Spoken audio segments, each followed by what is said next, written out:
Olá, meus irmãos e minhas irmãs, a paz do Senhor. Estamos juntos pela graça do Senhor para mais uma semana continuarmos a estudar as lições bíblicas CPAD primeiro trimestre 2020. Este trimestre em que estamos estudando a raça humana, sua origem, sua queda e sua redenção, lição essa comentada pelo pastor Claudionor de Andrade. É um prazer tê-lo aqui conosco. Bem-vindo e bem-vinda. O programa Escola Bíblica Dominical já está no ar. O título de nossa lição, que é a lição de número 9, é o primeiro projeto de globalismo. O nosso textual está em Gênesis, capítulo 11, versículo 9, que diz: Por isso se chamou o seu nome Babel, porquanto ali confundiu o Senhor a língua de toda a terra, e dali os espalhou o Senhor sobre a face de toda a terra. Nossa verdade prática nos diz que o globalismo afronta os propósitos de Deus quanto ao povoamento e ao governo da terra. A nossa leitura bíblica em classe encontra-se no livro de Gênesis, capítulo 11, do verso 1 até o verso 9, que é uma história muito conhecida dos irmãos, narrada nas escolas bíblicas dominicais infantis, temas de filmes, que é a Torre de Babel. O nosso objetivo geral é evidenciar que o globalismo afronta os propósitos de Deus no mundo. Ok, uma lição extremamente interessante, curiosa, mas que vai nos desafiar, como sempre as lições CPAD nos fazem, a entender melhor a história bíblica. Nesta aula iremos passar muitas informações para você, por isso é importante que você esteja com um lápis, com uma caneta, um papel em mãos, para anotar aquilo que você achar mais relevante, para que o seu estudo seja complementado com muitas informações que nós iremos te apresentar aqui hoje. Bom, eu quero começar fazendo uma ressalva sobre o título de nossa lição, que é o primeiro projeto de globalismo.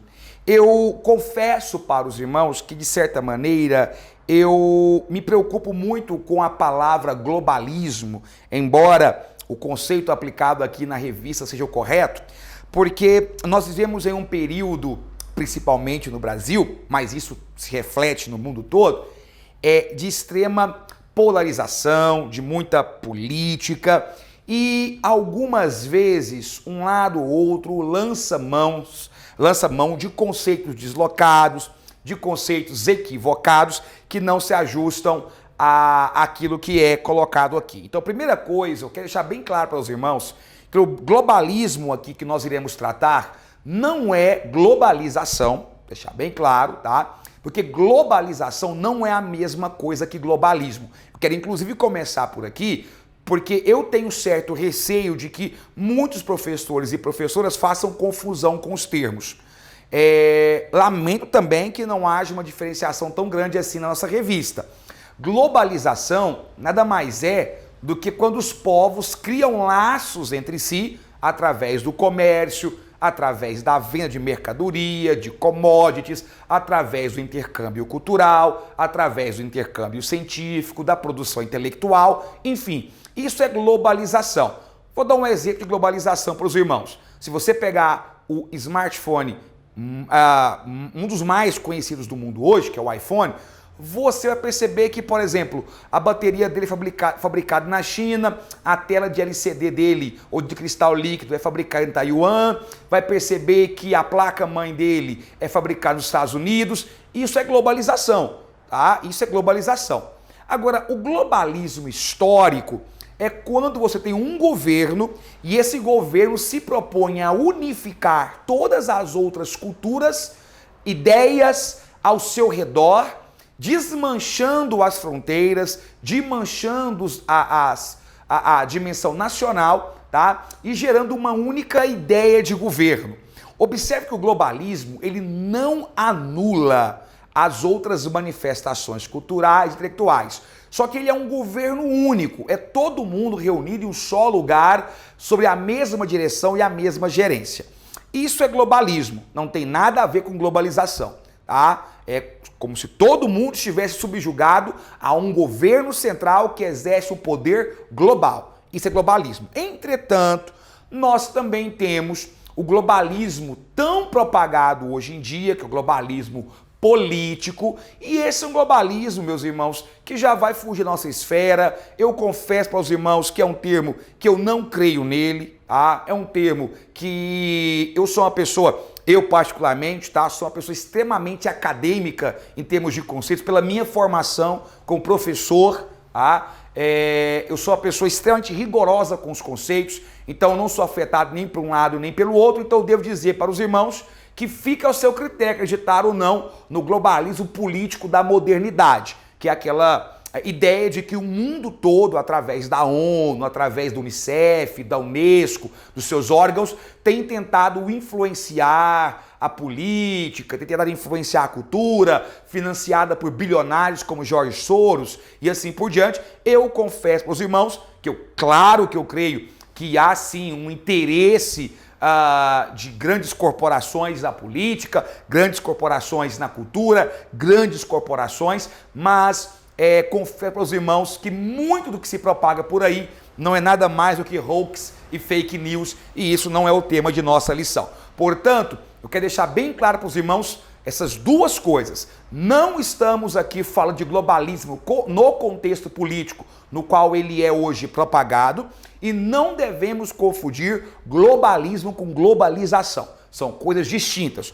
Nosso globalismo aqui é o globalismo social. Então eu gostaria que a primeira coisa que o irmão fizesse é anotar o conceito correto. O que é o globalismo? É um projeto político, presta atenção, é um projeto político de um governo central, onde esse governo unifica e gerencia toda a produção intelectual, científica, religiosa e social. As engrenagens sociais estão todas debaixo de um único grande poder, tirando as fronteiras nacionais, tirando a ideia de soberania, ok? Isso é globalismo. E é sobre a primeira tentativa de estabelecer um tipo de governo desse na Terra que a nossa lição irá versar hoje. E para você entender a importância de nós fazermos esse conceito inicialmente, eu coloquei no meu coração de fazer essa diferenciação logo no começo da aula, para que, mesmo que você assista apenas a um pedaço dessa aula, você já tenha o conceito correto e não irá falar bobagem em frente à sua sala de aula. Eu não sei se você já parou para pensar, professor, professora, mas a responsabilidade sobre nós é enorme, tá? É gigante, porque o que você fala pode e provavelmente será ressoado ao longo da semana pelos seus alunos, pelos membros da sua eclesia e assim por diante. E aí fica complicado quando um professor ensina um conceito equivocado. Por isso que devemos ser os mais rigorosos e o mais preparado possível para esse tipo de lição. Muito bem, vamos, uma vez feita essa definição e feito esse alerta, a o nosso tópico 1, que diz a segunda civilização humana. Esse é o nosso tópico 1, a segunda civilização. Eu acho que humana aqui é desnecessária, tá, meus irmãos? Porque não haveria outro tipo de civilização senão a humana mesmo na Terra, né? Não teria como termos outro tipo de civilização. Meus irmãos, entre a nossa lição passada, a lição de número 8, e essa lição agora, se passa um lapso razoavelmente grande de tempo. Você se lembra que a lição passada nós traçamos um retrato dos primeiros povos que ocuparam a terra primitiva logo após a queda de Adão e Eva. Nós traçamos aí as características físicas, psicológicas, sociais, culturais daquela época. E como você deve se lembrar, um dos cenários, uma das características ressaltadas no nosso último encontro foi a extrema violência daquela sociedade. Quando Deus olha para a situação da humanidade, você sabe que Deus resolve intervir. Deus resolve intervir e ele envia o dilúvio. Os irmãos se lembram que há todo um contexto aí, a história de Noé, que prega durante muito tempo, constrói a arca e o povo não se arrepende. Enfim, o fato é que entre a lição 8 e a lição 9, nós temos o dilúvio. O dilúvio, como os irmãos bem conhecem, foi um fenômeno natural, porque foi um dilúvio, né? Claro que orientado, direcionado por Deus, que dizimou aquela primeira civilização. Quando acaba o dilúvio, sai da arca apenas Noé e sua família, seus filhos, suas noras, é o pessoal que sai. Então toda aquela estrutura que nós apresentamos para os irmãos na aula passada, ela é derrubada, ela é destruída, porque a partir desse momento a terra está deserta, está devastada por um dilúvio de proporções globais, e o que resta é apenas um punhado de seres humanos, componentes da mesma família. Há aí um desafio a ser proposto, porque mais uma vez será necessário o surgimento dos chamados casamentos endogâmicos, como aconteceu na época de Adão e Eva, ou seja, os casamentos entre parentes próximos, porque não havia mais ninguém na Terra. E é interessante que a Gênesis, capítulo de número 10, e o capítulo de número 11, apresenta o processo de ressurgimento da segunda civilização. Ou seja, a segunda civilização, ela surge em alguns pontos, eu vou colocar aqui para os irmãos. Primeiro, ela surge após o dilúvio. Após o dilúvio. Essa segunda civilização basicamente vai ser composta pelos descendentes de Noé. Descendentes de Noé. Então, assim que o dilúvio acaba, começa a haver o espalhamento. Quando você lê Gênesis, capítulo de número 10, você vai ver aquilo que eu chamo de rol das nações. Ou seja, você vai perceber que em Gênesis capítulo de número 10, nós teremos uma preocupação do escritor bíblico em elencar a formação das nações a partir de Sem, Cão e Jafé. Quando você lê o rol das nações, você vai perceber que muito rapidamente, são citadas pelo menos 70 clãs, que na verdade aqui se tornam nações mesmo, tá? Eu estou usando a palavrinha clãs, mas são nações que vão se espalhando. Durante muito tempo, este povo viveu de acordo com as regras de Noé. Conheceram a Deus, sacrificaram ao Senhor, ofereceram a ele o culto, porque ainda tinham boas lembranças da catástrofe nacional, global que havia acontecido, e estavam próximos ainda do patriarca Noé, né? Digamos assim, estou usando a expressão patriarca para representá-los aqui dessa maneira. Agora, como eles eram descendentes de uma só família, estas nações começaram a apresentar algumas características. Assim que a arca pousa no Monte Ararat, o ponto de partida, eu vou até colocar aqui para os irmãos, o ponto de partida para esta civilização foi o Monte Ararat, que é onde a arca repousou, ok? Esse monte que hoje encontra-se na região da Jordânia. O que acontece é que assim que eles saem do Monte Ararat, Eles ficam ali em volta e a Bíblia diz que quando as nações começam a crescer, elas migram para o Oriente. Há aqui uma afirmação muito vaga, mas provavelmente o Oriente aqui indica a direção das primeiras migrações humanas. Primeiras migrações humanas a partir dessa segunda geração de civilização, ok? E como eles eram provenientes da mesma família, uma das coisas que nós temos estabelecido aqui é a formação de uma só língua, tá? Ou seja, a grande marca aqui é que todos possuíam uma só língua. Se você ler Gênesis capítulo 11 ou Gênesis capítulo 10, você vai ver que isso está escrito claramente na Bíblia, que todos falavam uma só língua.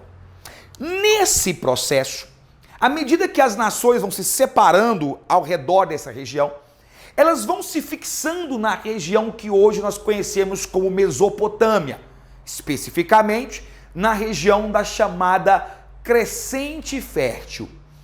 E eles começam a estabelecer ali algumas cidades, segundo a própria cronologia bíblica nos diz.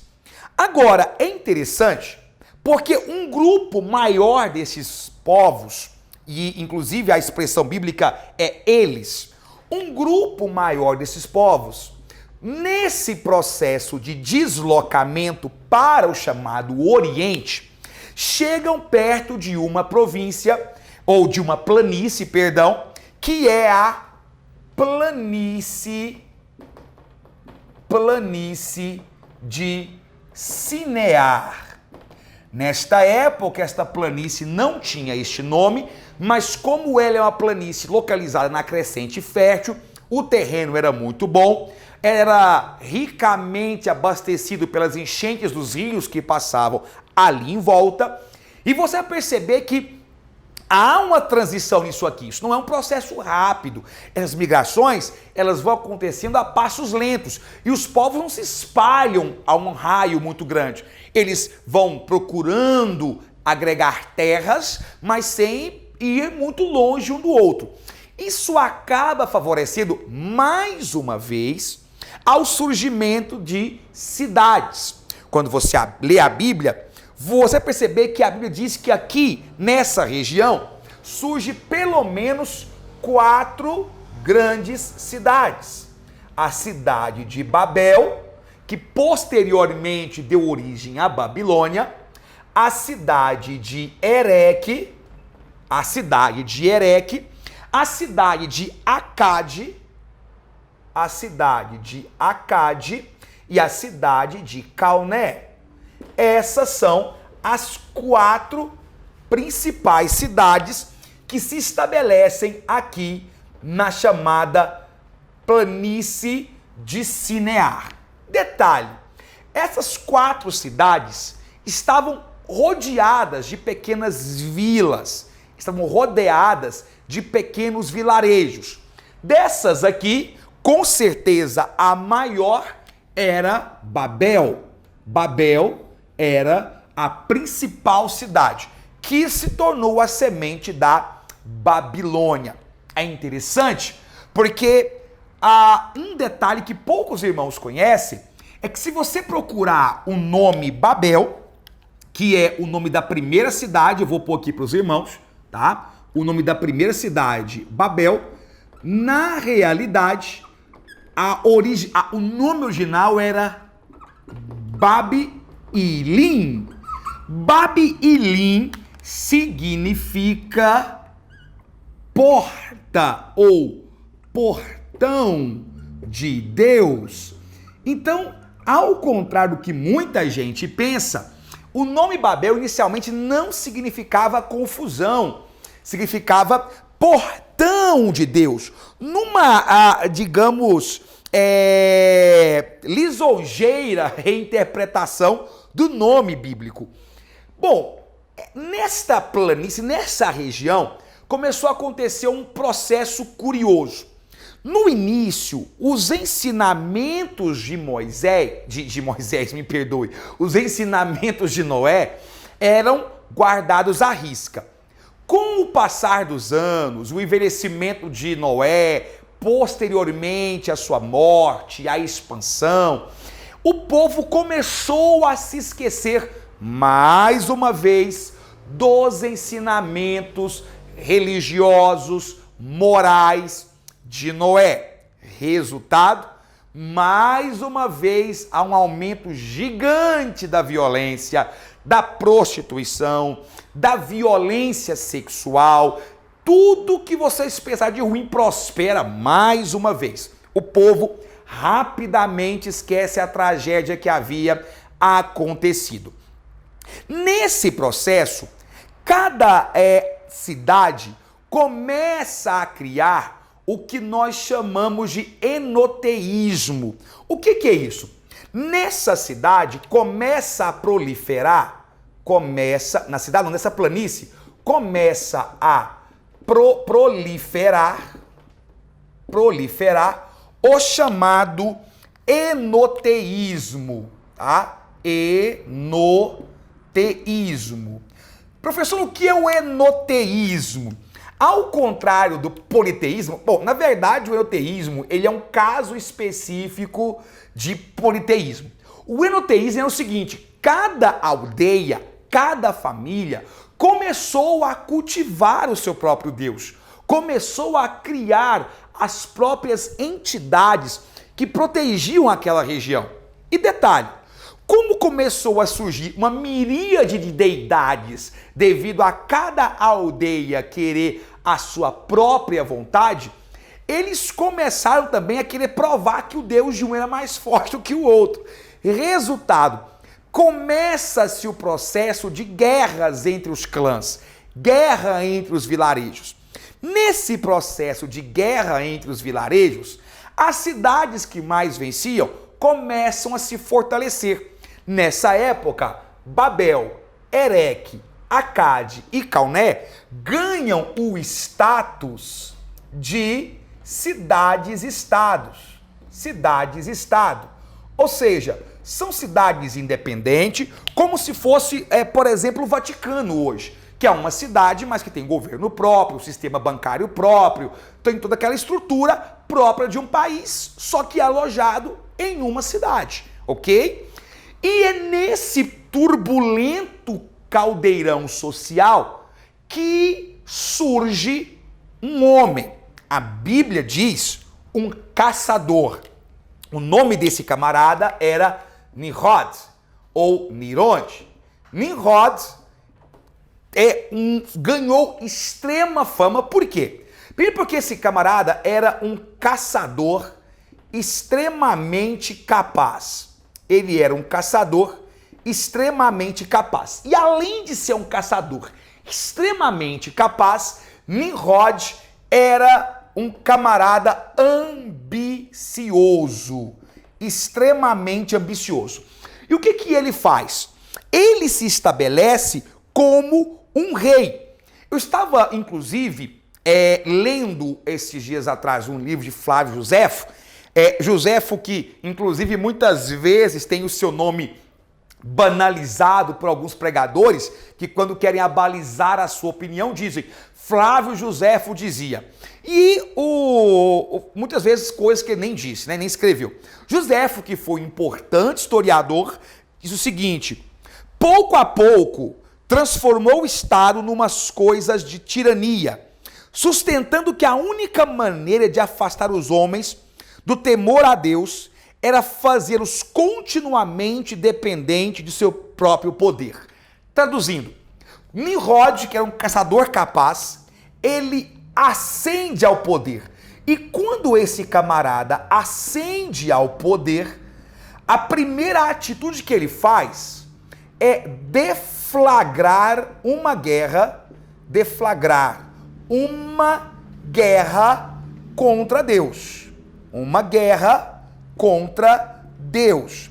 Eu não sei se você está entendendo o que eu estou dizendo para você. O que ele diz literalmente é o seguinte: olha, Deus é uma lenda contada pelos ancestrais. O que manda agora são as nossas deidades e tem mais. O grande Deus sou eu. Então Nimrod, quando ele ascende ao poder, ele abarca para si duas reivindicações. Ele não apenas considera-se o grande monarca da época, provavelmente o primeiro grande tirano, déspota da história, como também se clama como divindade. Ou seja, aquilo que posteriormente os próprios imperadores romanos fizeram, que era considerar a si mesmo como deuses, já teve um precedente há 10 mil anos atrás, ou 11 mil anos atrás, com Nimrod. Então Nimrod, ele se torna um tirano, déspota, considera-se o grande imperador, o grande rei, é também uma divindade. Nimrod era tão sem escrúpulo que ele casa com sua própria mãe, Semíramis. Semíramis ficou famosíssima porque depois que ela é desposada por seu próprio filho, Nimrod estabelece ela como uma divindade. Se os irmãos pesquisarem, vão descobrir que Semíramis tornou-se uma das grandes divindades da antiguidade. Os próprios celtas a adoravam, consideravam Semíramis, que era agora esposa, mas não podemos esquecer que também foi mãe de Nimrod. Consideravam essa mulher a chamada Rainha dos Céus, a primeira divindade. Não é à toa que os próprios druidas criaram, por exemplo, o feriado Samhain, porque Samhain vem de Semíramis, e o Samhain posteriormente se torna o chamado Halloween. Na verdade, não é que não é que um está vinculado ao diretamente, mas ao puxar você vai perceber que o Halloween tem as raízes fincadas nos feriados ou nas festividades druidas que homenageavam justamente a Semíramis, rainha do céu, que na verdade foi esposa e também mãe de Nimrod. Então, essa história é extremamente interessante, dá para puxar muita coisa aí se você for pesquisar. E o que esse camarada faz? Ele fala o seguinte: bom, agora que eu cheguei ao poder, agora que eu estou aqui, eu vou implantar o globalismo. E aí nós estamos no tópico 3. No tópico 3, eu até esqueci de colocar aqui para os irmãos, eu falei bastante do tópico 2, que é o globalismo de Babel, tá? Mas eu vou colocar aqui para os irmãos, aqui, ó, dentro de nós, tá? Dentro aqui da nossa lição, eu vou estabelecer para os irmãos que aqui está o nosso tópico 2. Porque no tópico 1, se o irmão observar, o que eu fiz propriamente foi traçar para o irmão um panorama daquela região. Eu espero que você tenha visualizado isso aí, tá? Eu espero que você tenha imaginado como era viver nessa época. Então o que o Nimrod faz? E aí nós estamos no nosso tópico 2, que é o globalismo de Babel. O globalismo de Babel. O que aconteceu a partir daqui foi o seguinte, preste bem atenção. Nimrod diz assim: olha, vamos fazer o seguinte, vamos construir uma torre. Meus amados irmãos, a gente fala torre, mas na verdade era um templo. Essas torres tinham um formato curioso, de formato piramidal, com degraus. A proposta de Nimrod, a proposta era criar um zigurate, tá? O que eram os zigurates? Os zigurates, meus irmãos, eram templos piramidais, tá?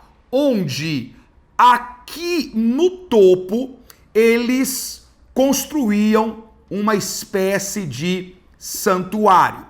Normalmente, Esses patamares eram muito grandes, tá? Esse santuário era gigantesco e era uma construção de aproximadamente 7 andares. Era um padrão que eles tinham. E aí você tinha os degraus. Na verdade, havia construções gigantescas a tal ponto que eles faziam o quê? Eles simplesmente punham uma rampa que ia muitas vezes direto até o santuário do zigurate. A proposta de Nimrod foi construir um zigurate que chegasse aos céus. Quando a gente lê esse contexto, muita gente não entende. Como assim chegar até o céu? Será que Nimrod estava delirando, como aconteceu com Nabucodonosor, por um castigo de Deus? Na verdade, você vai perceber, se você analisar o contexto histórico daquele povo, você descobrir que, para eles, este céu azul que nós vemos aqui era a morada dos deuses. Você se lembra que nós dissemos aqui que proliferava o enoteísmo, que era o culto particular de cada indivíduo, de cada aldeia.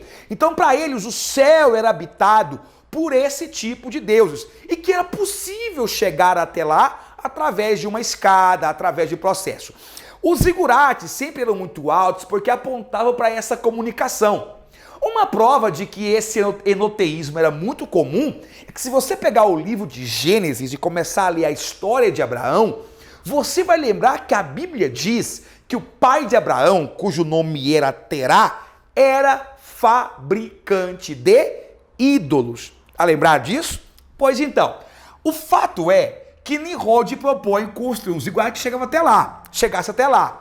Como eles se consideravam Deus, ele dizia o seguinte: vamos fazer o seguinte, todos nós falamos uma só língua. É bobagem nós ficarmos com essa briga entre nós. É bobagem nós ficarmos disputando terras e coisas assim. Nós precisamos nos unir, porque ninguém irá nos separar. E se nós nos unirmos, não haverá força capaz de nos derrotar. Nem um dilúvio. Curioso que nesse processo de guerra contra Deus, Nimrod manda construir uma torre muito alta, inclusive pensando na hipótese de se defender de uma eventual inundação global, como havia acontecido alguns milhares de anos antes dele estabelecer o seu poder. Meus irmãos, o único resquício que nós temos dessa época, propriamente falando, é a cidade de Jericó, que estima-se que tenha mais ou menos 10 mil anos. As demais cidades foram destruídas completamente. Nós ainda encontramos alguns zigurates espalhados por aí, os seus restos, mas nos dá uma boa ideia de como era a cultura. E aí o que Nimrod faz? Clama a todo o povo para se reunir na planície Sinear, diz: nós vamos aqui na planície Sinear, na maior cidade-estado que nós temos, que é Babel, criar este zigurate, esta torre, a famosa Torre de Babel. E diz o seguinte: vamos fazer tijolos. Por que tijolos?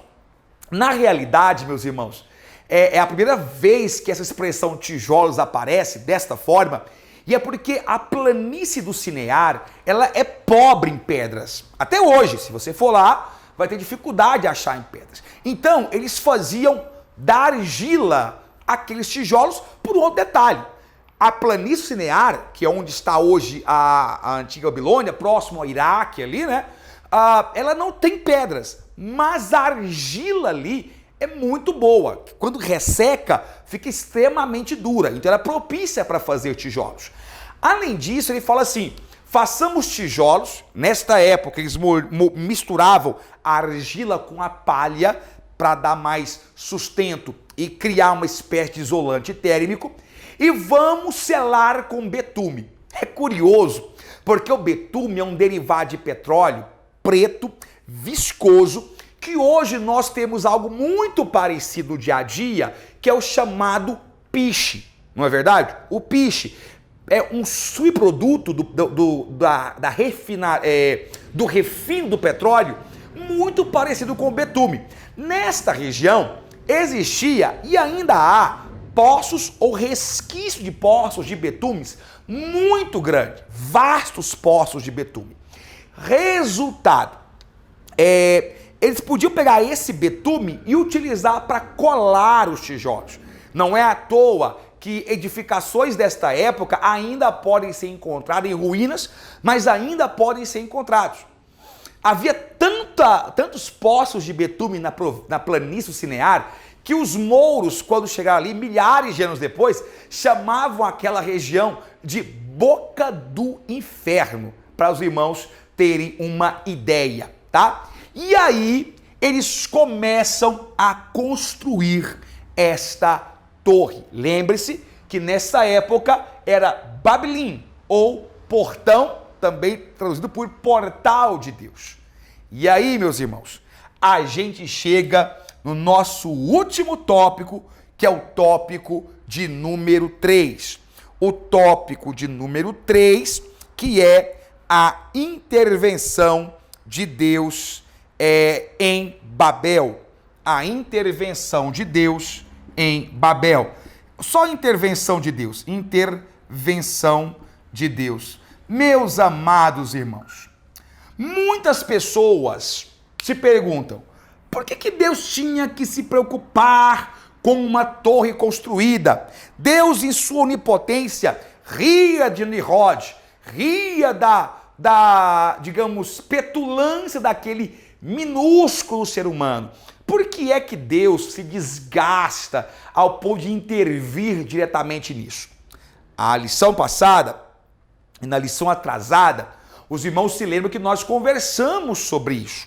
Nós explicamos o porquê é que Deus resolve intervir no processo da vida humana. E um dos motivos é dois motivos é quando se sucede. Primeiro, uma afronta à sua glória. A glória de Deus é afrontada e Deus não permite ter sua glória afrontada. A primeira coisa que faz Deus se levantar lá do céu e falar assim, eu vou intervir na situação de Babel, é ao perceber que a empáfia, o orgulho do homem havia chegado num nível estratosférico, pouco tempo após o dilúvio. Deus não daria outro dilúvio porque havia prometido a Noé, através da criação do arco-íris, que ele não exterminaria mais a humanidade com água. O outro motivo pelo qual Deus não permite, Deus resolve intervir, é porque há uma desobediência direta ao mandamento de Deus. Tá? Neste caso aqui, há uma desobediência direta da ordem de Deus. Por que, irmão Israel? Porque a ordem de Deus era: espalhem-se pela terra, prosperem pela terra, conheçam a vastidão da terra. E eles não fazem isso. Eles querem fixar as suas cidades e estados em um único lugar e criar ali um império global, mas no sentido de globalismo, um governo central tipificado por Nimrod e os seus asseclas, juntamente com os Semíramis, e o povo servindo ali. Observe que em momento nenhum Nimrod iria proibi-los de adorar os seus deuses, de ter a sua cultura, mas ele iria influenciar a todos, e isso é globalismo. Deus resolve intervir. E quando Deus resolve intervir, é interessante porque aí a Bíblia Sagrada diz que Deus muda até o nome de Baleu, né? Ou seja, aquela cidade que se chama Babilim, agora vai se chamar Banlaol. Deixa eu colocar aqui para os irmãos. E aí, nessa situação, é agora, deixa eu apagar isso aqui, só para os irmãos entenderem, eu vou deixar esse pedacinho aqui, ó.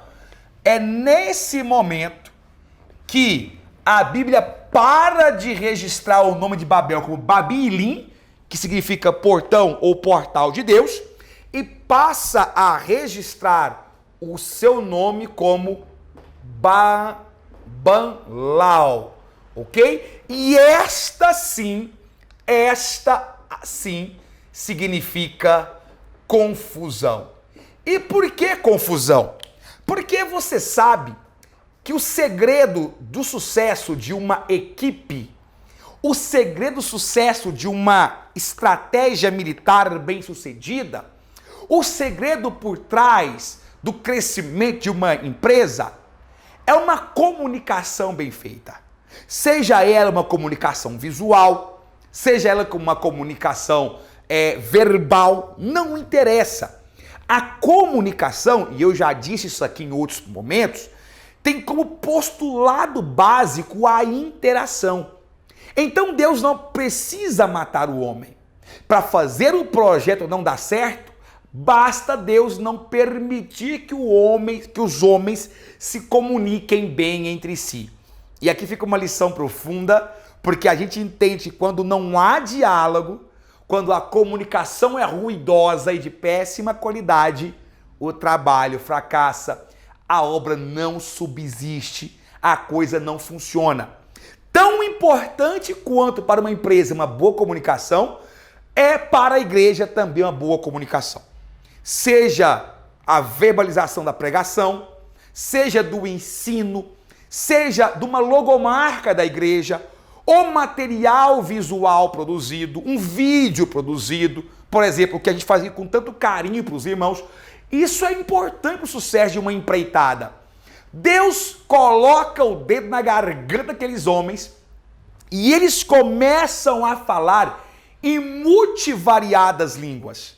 Para os irmãos terem uma noção, nós temos hoje registrados aproximadamente 4.000 línguas radicais, ou seja, de radicais, sem contar dialetos, porque se for contar dialetos, dá mais de 15.000. Então nós temos 4.000 grandes línguas, onde se predomina as chamadas línguas indo-europeias. Nós conversamos sobre isso na lição sobre unidade da raça humana, uma lição maravilhosa. Eu aconselho você, se não assistiu, assista antes desta aula.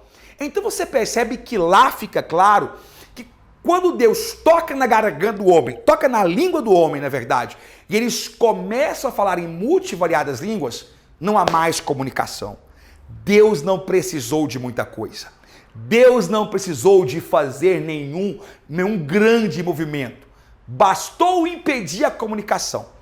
Bastou impedir que eles conversassem entre si, para que eles automaticamente percebessem que a coisa não ia fluir, aquela obra não poderia continuar, parar a construção dessa empreitada e cada um seguir o seu rumo, cada um seguir o seu caminho. Então, meus irmãos, eu coloquei aqui para vocês os dois motivos pelo qual Deus resolveu intervir. Acredite, quando o assunto envolve um mandamento global de todos, Deus intervém. Esses dias atrás, uma pessoa me perguntou, quando é que Deus intervém? Eu falei, quando a sua decisão afeta um grande número de pessoas que tem outra perspectiva.